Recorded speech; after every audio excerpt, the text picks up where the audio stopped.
8 cara mengatasi nafsu syahwat yang besar menurut Islam. 1. Puasa. Rasulullah bersabda, puasa itu adalah perisai, maka apabila seorang dari kalian sedang melaksanakan puasa, janganlah dia berkata rafats kotor, dan jangan pula bertingkah laku jahil, seperti mengejek, atau bertengkar sambil berteriak. Jika ada orang lain yang mengajaknya berkelahi atau menghinanya maka hendaklah dia mengatakan, aku orang yang sedang puasa, aku orang yang sedang puasa. Hadis Imam Malik. 2. Istighfar dan berdoa. Selalu mengingat Allah dan berdoa meminta perlindungan kepadanya adalah cara untuk menjauhkan dari nafsu dan maksiat. Allah Azza wa Jalla berfirman, dan jika setan datang menggodamu, maka berlindunglah kepada Allah. Sesungguhnya Dia Maha Mendengar, Maha Mengetahui. Al-A'raf ayat 200. 3. Menahan pandangan. Allah Subhanahu wa Ta'ala berfirman, katakanlah kepada orang-orang laki-laki yang beriman, hendaklah mereka menahan pandangannya dan memelihara kemaluannya, yang demikian itu adalah lebih suci bagi mereka. Sesungguhnya Allah Maha Mengetahui apa yang mereka perbuat. An-Nur ayat 30. 4.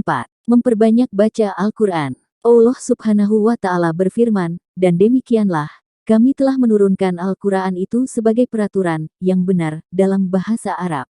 Dan seandainya kamu mengikuti hawa nafsu mereka setelah datang pengetahuan kepadamu, maka sekali-kali tidak ada pelindung dan pemelihara bagimu terhadap siksa Allah.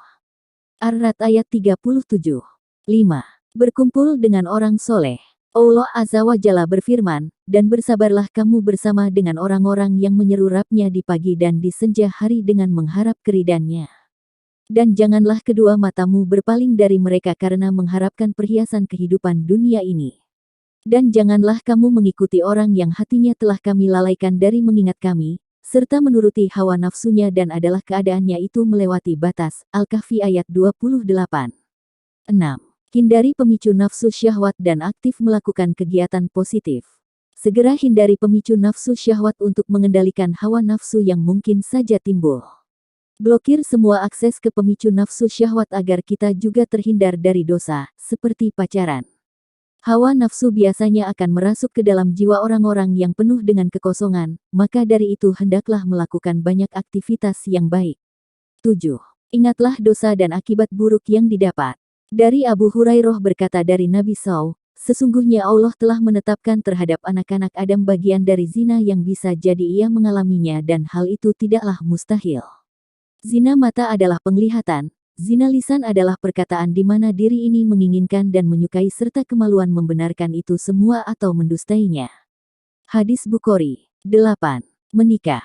Rasulullah Shallallahu alaihi wasallam bersabda, wahai para pemuda, barang siapa di antara kalian yang mampu menikah, maka menikahlah.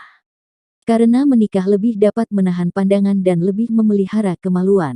Dan barang siapa yang tidak mampu, maka hendaklah ia berpuasa, karena puasa dapat menekan syahwatnya sebagai tameng. Hadis Al-Bukhari.